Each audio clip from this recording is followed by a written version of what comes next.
नमस्कार, शाम के 7 बजे हैं। खबर दमदार के इस वक्त के बुलेटिन के साथ मैं हूं अनुपम। प्रदेश की हर छोटी बड़ी खबरों को लेकर यूपी एटीएस ने अमरोहा के अजमल अली और थाने के डॉक्टर उसामा माज शेख को गिरफ्तार किया है। दोनों आरोपियों पर देश विरोधी साजिश रचने, सांप्रदायिक सद्भाव बिगाड़ने का आरोप है। दरअसल आरोपी रिवाइविंग इस्लाम नाम के व्हाट्सएप ग्रुप से जुड़े थे। इस ग्रुप के 3 एडमिन समेत 400 पाकिस्तानी सदस्य हैं।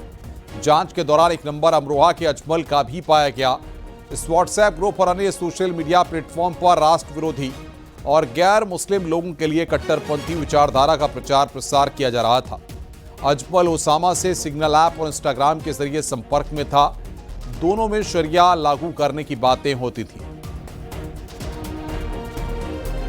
और बातचीत करने के लिए ऋषभ मणि त्रिपाठी हमारे संवाददाता हमारे साथ जुड़ रहे हैं, जिन्होंने इस खबर को ब्रेक किया है। ऋषभ, क्या अपडेट मिल पा रहा है? कहां तक इनका नेटवर्क फैला हुआ और किस तरह एटीएस की टीम इन तक पहुंची है? देखिए, एटीएस लगातार सोशल मीडिया और अलग अलग प्लेटफॉर्म्स की निगरानी करती रहती है। इस चीज को वॉच करती है कि कौन कौन देश विरोधी गतिविधियों में लिप्त है, या पाकिस्तान, आईएसआई या ऐसे जो और तमाम संगठन हैं उनसे कौन कौन लोग जुड़े हुए हैं। इसी जांच के दौरान एक ग्रुप का नाम सामने आया था, रिवाइविंग इस्लाम, जिसमें पाकिस्तान के तमाम लोग जुड़े हुए, 3 एडमिन समेत 400 लोग पाकिस्तान के। इसी ग्रुप में अमरोहा का अजमल अली जुड़ा हुआ था, जिसको एटीएस दफ्तर बुलाकर पूछताछ की गई थी। तो ये तमाम सोशल मीडिया पर भारत देश और जो गैर इस्लामिक लोग हैं उनके खिलाफ लगातार पोस्ट भी कर रहा था। और ये जिसको अपना मेंटोर या गुरु मानता था, डॉक्टर उसामा है ठाणे महाराष्ट्र का, उसके भी ये संपर्क में था। उसको भी पुलिस ने गिरफ्तार किया है। इन दोनों पर आरोप है कि सांप्रदायिक सद्भाव बिगाड़ने का मंसूबा इनके मन में था, और जो गैर धर्म के लोग हैं उनके खिलाफ, जो गैर इस्लामिक लोग हैं उनके खिलाफ भड़काऊ बातें इन लोग लिख रहे थे और देश में चुनी हुई सरकार को गिराकर यहाँ पर शरिया कानून लागू करने की मंशा रखते थे। तो फिलहाल इन दोनों को गिरफ्तार कर लिया है। जल्द ही इनको रिमांड पर लेकर पूछताछ की जाएगी। बहुत बहुत शुक्रिया ऋषभ आपका हमारे साथ जुड़ने के लिए और बातचीत करने के लिए।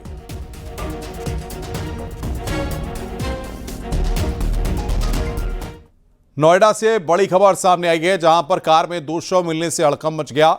नेशनल इंस्टीट्यूट ऑफ बायोलॉजी के पास खड़ी कार में मिले शव को लेकर दम घुटने से मौत होने की आशंका जताई जा रही है। दोनों शवों की पहचान की जा चुकी है। शवों को कब्जे में लेकर पोस्टमार्टम के लिए भेज दिया गया है। पूरी घटना थाना सेक्टर 58 क्षेत्र की बताई जा रही है।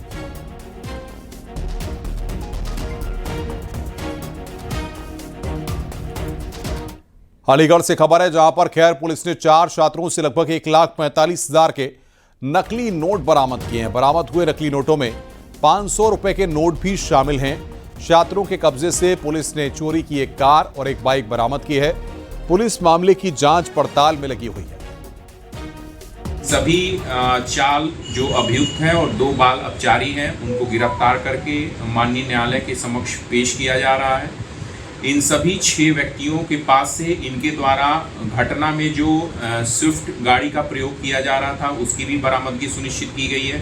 साथ ही जो लूटी हुई स्कूटी और जो लूटी हुई बाइक है उसकी भी रिकवरी की गई है। साथ ही इनके पास से तमंचे, कारतूस भी साथ में बरामद किए गए हैं। इन सभी अभियुक्तों को गिरफ्तार कर माननीय न्यायालय के समक्ष प्रस्तुत किया जा रहा है।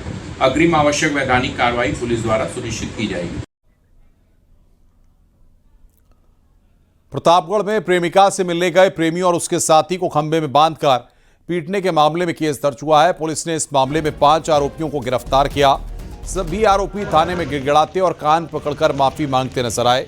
बता दें कि थाना संग्रामगढ़ क्षेत्र के एक नया पुरवा कोटा की घटना है, जहां प्रेमिका से मिलने पहुंचे 2 युवकों को ग्रामीणों ने बिजली के खंभे में बांधकर जमकर पीटा था।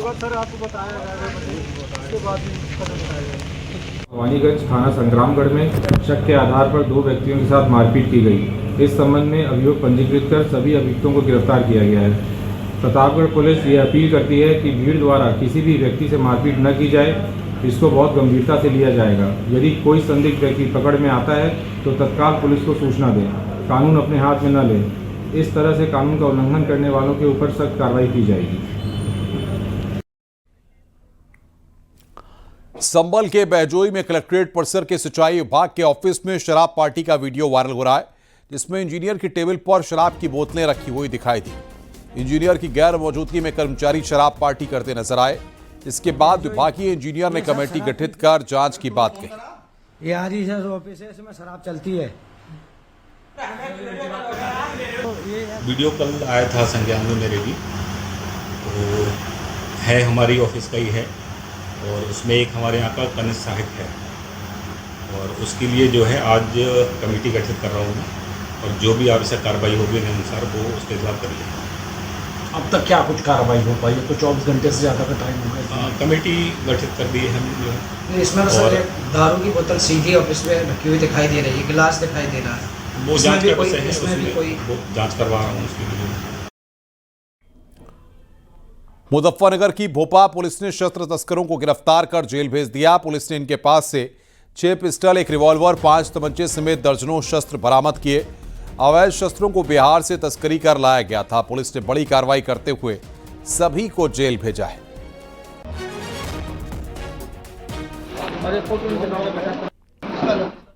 कानपुर से खबर, जहां पर साइबर क्राइम टीम ने ठगी का खुलासा करते हुए 2 छात्रों को गिरफ्तार करने में कामयाबी हासिल की है। हालांकि गैंग के अन्य सदस्यों की तलाश की जा रही है।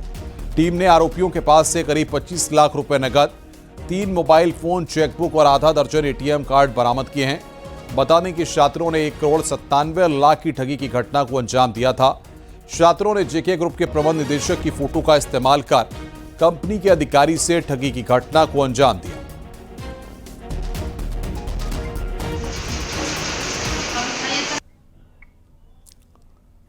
अलीगढ़ पुलिस ने पति की हत्या के आरोप में पत्नी को गिरफ्तार किया। पुलिस के मुताबिक आरोपी महिला ने अवैध संबंधों के चलते पति को मौत के घाट उतार दिया था। हालांकि पुलिस अन्य फरार अभियुक्तों की तलाश कर रही है। बता दें कि धनसारी के शख्स ने 2 अगस्त को बेटे यूसुफ की गुमशुदगी की रिपोर्ट दर्ज कराई थी। तभी से ही पुलिस मामले की जांच में लगी हुई थी। पुलिस ने अब सनसनीखेज वारदात का खुलासा किया। वार्ड 25 थाना छर्रा ग्राम धनसारी से भूरे खां नाम के एक व्यक्ति ने अपने बेटे की गुमशुदगी दर्ज कराई थी। थाना पुलिस द्वारा गुमशुदा व्यक्ति की तलाश की जा रही थी। जांच के दौरान कासगंज से सूचना मिली कि एक व्यक्ति का शव ढोलना क्षेत्र में है, जिसकी पहचान यूसुफ के रूप में हुई। घरवालों की तहरीर के आधार पर थाना छर्रा पर अभियोग पंजीकृत किया गया। विवेचना के दौरान मृतक यूसुफ की पत्नी का अवैध संबंध के चलते यूसुफ की हत्या की गई है। ये प्रकरण सामने आया, जिसमें पत्नी की भूमिका के चलते गिरफ्तार कर पत्नी को जेल भेजा जा रहा है। अन्य अभियुक्तों की गिरफ्तारी के लिए टीमें गठित कर दी गई हैं।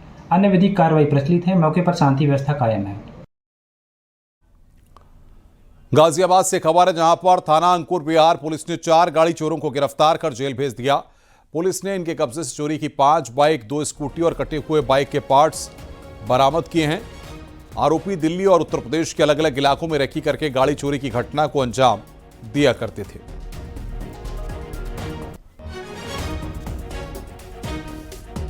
मेरठ में घर में घुसकर लाखों की लूट पर मेरठ पुलिस ने बड़ा खुलासा किया और आरोपी शुभम को गिरफ्तार किया। पुलिस ने बताया कि लूट की खबर पूरी तरह से फर्जी है। ऑनलाइन गेमिंग के शौकीन शख्स जब लाखों रुपए हार गया तो फिर उसने अपने ही घर में लूट की झूठी साजिश रच डाली। इसके बाद उसी ने लूट की सूचना दी और खुद को घायल भी कर लिया। बाद में जब पुलिस की पूछताछ हुई तो हकीकत से पर्दा उठ गया और फिर लूटा हुआ कथित माल भी बरामद किया गया। तो जो डॉक्टर से बात की, डॉक्टर ने भी बताया कि जो चोट है वो सुपरफिशियल है। घर की जब हमने तलाशी ली, तलाशी में घर के नीचे जहाँ पे ये शूम चोटिल था पड़ा हुआ, तो उसके जस्ट नीचे ही हमें जो चाकू था वो एक पेपर में लपेटा हुआ मिला, जिसपे ताज़ा खून का निशान था। उसको जब चेक कराया गया तो उसका खून कहीं ना कहीं सही प्रतीत हो रहा था। उसके बाद जो शुभम है उनके फादर, इन दोनों से सख्ती से पूछताछ की, जानकारी की।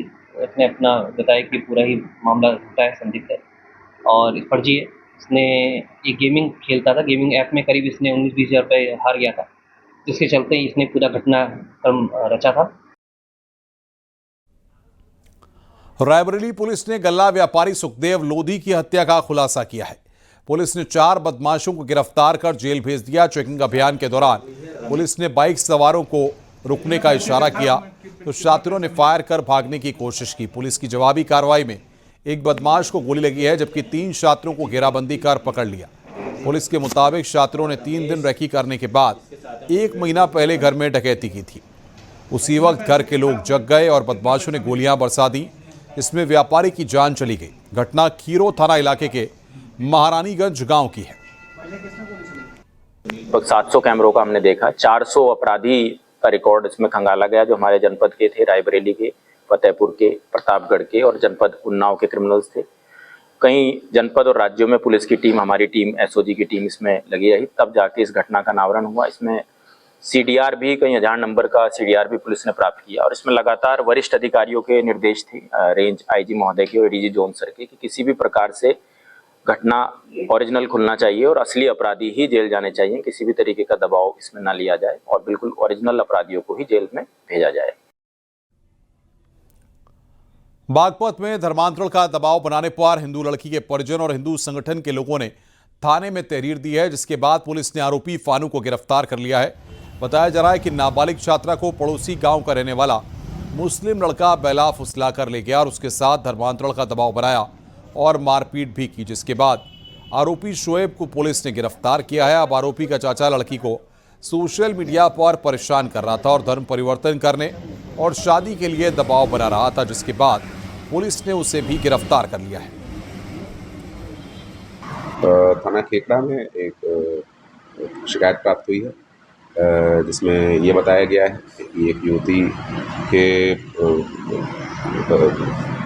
फेसबुक मैसेंजर के माध्यम से एक युवती को धर्म परिवर्तन करने के लिए उस पर दबाव बनाया जा रहा था। इस संबंध में थाना खेकड़ा पर अभियोग पंजीकृत करके आवश्यक साक्ष्य संकलन करके अभियुक्त को गिरफ्तार करके माननीय न्यायालय के समक्ष प्रस्तुत किया गया और आवश्यक विवेचनात्मक कार्रवाई कर दी है। अवैध धर्मांतरण के मास्टरमाइंड जलालुद्दीन उर्फ छांगुर पर हो रहे कार्रवाई पर संभल सांसद जियाउर रहमान बर्क ने कहा है कि अभी कार्रवाई गलत है, कोर्ट का काम है, लेकिन सरकार कोर्ट का काम कर रही है। आपसे कहा तो देखिए, अभी उन्होंने रिपोर्ट दर्ज की, अभी कोर्ट का फैसला नहीं है। अभी हम कैसे कह दें कि वो चीज़ सही है, जब तक कोर्ट का जजमेंट नहीं आएगा। हमारी देश की प्रक्रिया है, विधायिका, कार्यपालिका, न्यायपालिका, सबका अलग अलग काम है, लेकिन अफसोस है कि आजकल न्यायपालिका का काम भी सरकार ही कर दे रही है। जैसे सजा देने का काम सरकारों का या उनका नहीं है, पुलिस प्रशासन, ये न्यायपालिका का हिस्सा है। तो अभी हम कैसे कह दें कि उनकी कार्रवाई सही है, ये तो अभी न्यायालय तय करेगा जो उन पर मुकदमा लिखा गया सही है या गलत है। लेकिन हमें तो ऐसा लगता है इस प्रकार की कार्रवाई जो हो रही है ये सिर्फ राजनीतिक प्रयास के तहत। बागेश्वर धाम के महाराज पंडित धीरेन्द्र कृष्ण शास्त्री ने मध्य प्रदेश के बुरहानपुर में हुई हिंदू बेटी की निर्मम हत्या पर बड़ा बयान दिया है। उन्होंने लव जिहाद पर बोलते हुए भारत की बहन बेटियों से कहा है कि दुर्गा बन तू काली बन, कभी न बुरके वाली बन। देश में बहुत जिहाद चल रहे हैं, थोक जिहाद, लैंड जिहाद, लव जिहाद, और प्रायोजित तरीके से इस प्रकार से कुछ कुंठित और छोटी मानसिकता के लोग हिंदू बहन बेटियों को टारगेट बनाकर उन्हें अपने प्रेम के झांसा में फंसा करके इसके बाद में फिर जब उनके मंसूबे, उनकी इच्छाएं पूर्ण नहीं होती हैं तो उनको मौत के घाट उतारते हैं। और हिंदू बहन बेटी और हिंदू इस बात को समझ नहीं रहे, इसलिए तो हम दिन रात मेहनत कर रहे, प्रयत्न कर रहे कि हिंदुओं जागो, अभी नहीं तो कभी नहीं। यदि अब ना जाग पाए तो कब जागोगे? देख लो परिस्थितियां क्या है। आज ये हाल है बुरहानपुर में हुआ, एक दिन ऐसा आएगा घर घर में ना होने लगे तो कहना। इसलिए जात पात की करो विदाई, हम सब हिंदू भाई भाई। और हम बहनों से यही कहेंगे, ए बहनों, ए बेटियों, ना तू दुर्गा बन, तू काली बन, पर कभी ना बुरके बाली बन। लखनऊ यूनिवर्सिटी के प्रोफेसर पर मध्य प्रदेश के छतरपुर में एफआईआर दर्ज की गई है। प्रोफेसर पर बाबा धीरेन्द्र शास्त्री पर टिप्पणी करने का आरोप लगाया। रविकांत ने 31 जुलाई को सोशल मीडिया पर विवादित पोस्ट किया था और बाबा धीरेन्द्र शास्त्री को महिला तस्कर बताया गया था। इतना ही नहीं, प्रोफेसर ने धीरेन्द्र शास्त्री के लिए दोषी पाए जाने पर फांसी की मांग भी की थी।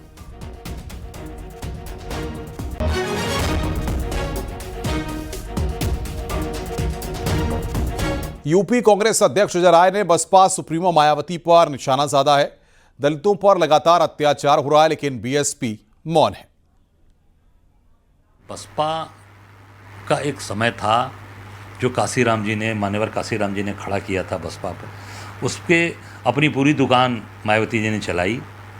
काशीराम जी के बनाए हुए जो बेस था उसमें मायावती जी ने अपनी दुकान चलाई।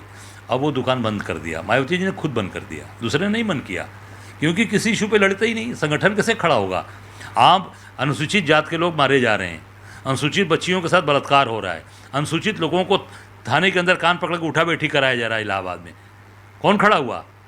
चंद्रशेखर जी गए, चंद्रशेखर जी के कार्यकर्ता गए वहाँ पे, उन्होंने वहाँ पर जो भी वहाँ पर जो भी बात की, उसके बाद पुलिस ने कान पकड़ के उठा बैठी कराया। चंद्रशेखर रावण भी चले गए दिल्ली, मायावती जी से कोई गया, कांग्रेस का कार्यकर्ता गया, मैं गया, मैं जेल में जाके मिला।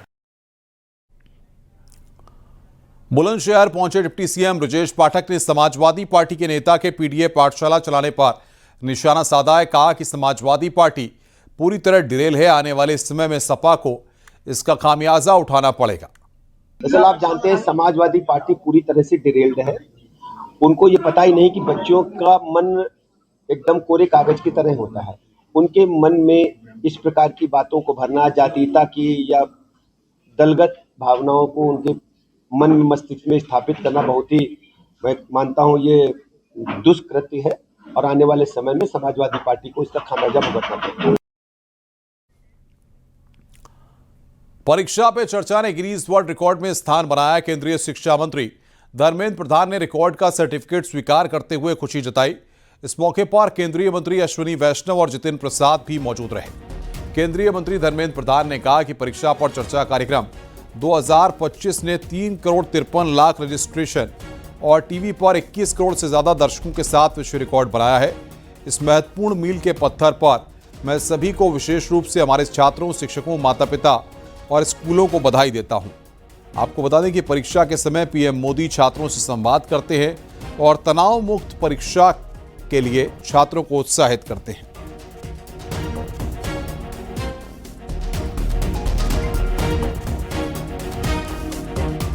मेरठ में न्यू टाउनशिप परियोजना का आज सीएम योगी ने भूमि पूजन और शिलान्यास किया। इस मौके पर सीएम योगी ने उद्यमियों को ऋण वितरण के चेक भी बांटे। कार्यक्रम को संबोधित करते हुए सीएम योगी ने लोगों से स्वदेशी अपनाने की सलाह दी। कहा, 1 डिस्ट्रिक्ट 1 प्रोडक्ट को अमल में लाएं, अपने जिले, अपने प्रदेश और अपने देश के बने सामानों का इस्तेमाल करें। चीन का सामान खरीदने पर वही पैसा चीन जाएगा और भारत विरोधी काम में इस्तेमाल होगा। आतंकवाद के रूप में भारत विस्फोट होगा, इसलिए अपने पैसों का इस्तेमाल अपने देश में ही करें। हम जब किसी को उपहार देते हैं, कोई सामान खरीदते हैं अपने घर के लिए, किसी को देने के लिए, हमारा प्रयास होना चाहिए कि वह हमारे घर में ही, हमारे ही जनपद में, हमारे ही देश में, हमारे कारीगर और हमारे हस्तशिल्पियों के द्वारा ही बनाया गया हो।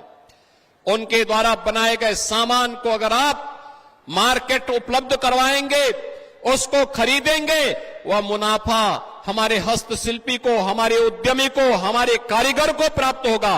वह देश के विकास में पैसा खर्च होगा और जो विदेशों में पैसा जाएगा, चीन पैसा जाएगा या किसी अन्य देश में पैसा जाएगा, वापस आतंकवादियों के हाथों पैसा लग करके फिर विस्फोट में, भारत विरोधी गतिविधियों में खर्च होगा।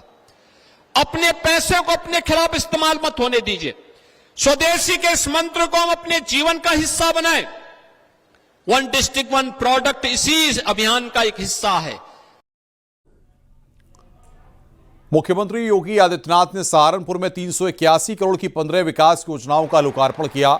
इस दौरान सीएम योगी ने विपक्ष के परिवारवाद से लेकर कई मुद्दों पर तीखे निशाने साधे। सीएम योगी ने कहा कि पहले की सरकार में सहारनपुर से पलायन होते थे, आज के दौर में यहां विकास हो रहा है। पिछली सरकारों में योजनाओं का लाभ सिर्फ परिवार तक सीमित था। वहीं कांग्रेस एसपी को निशाने पर लेते हुए सीएम योगी ने कहा कि सनातन से कांग्रेस और एसपी को परेशानी होती है।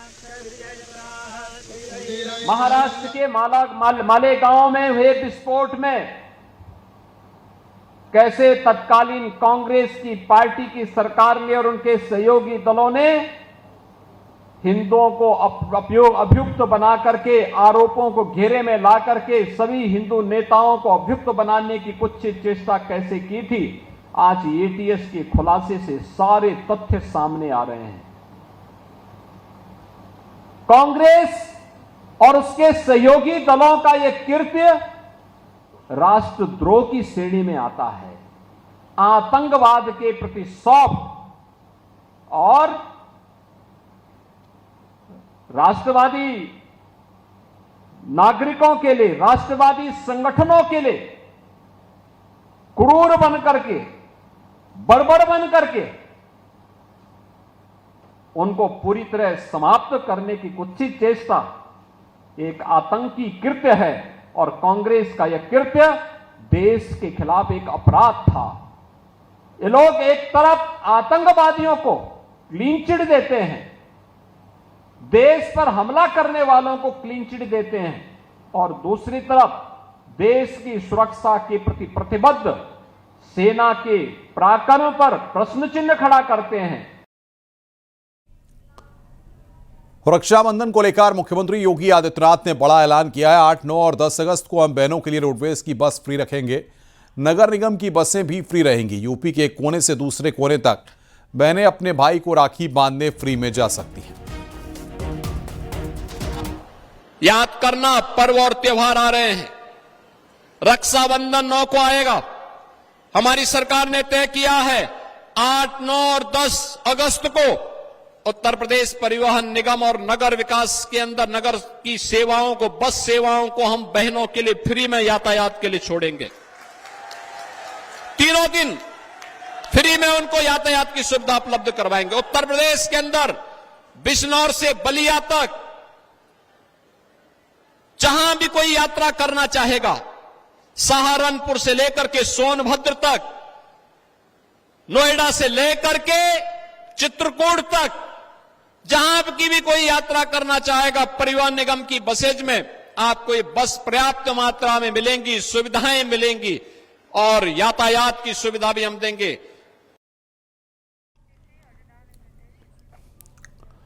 मुख्यमंत्री योगी आदित्यनाथ आज रात मेरठ में ही रुकेंगे और कल अलीगढ़ के दौरे पर जाएंगे, जहां 1200 करोड़ रुपए की लागत वाली 188 विकास परियोजनाओं का शिलान्यास और लोकार्पण होगा। सीएम योगी जनसभा को भी संबोधित करेंगे। उसके बाद आगरा के लिए रवाना हो जाएंगे।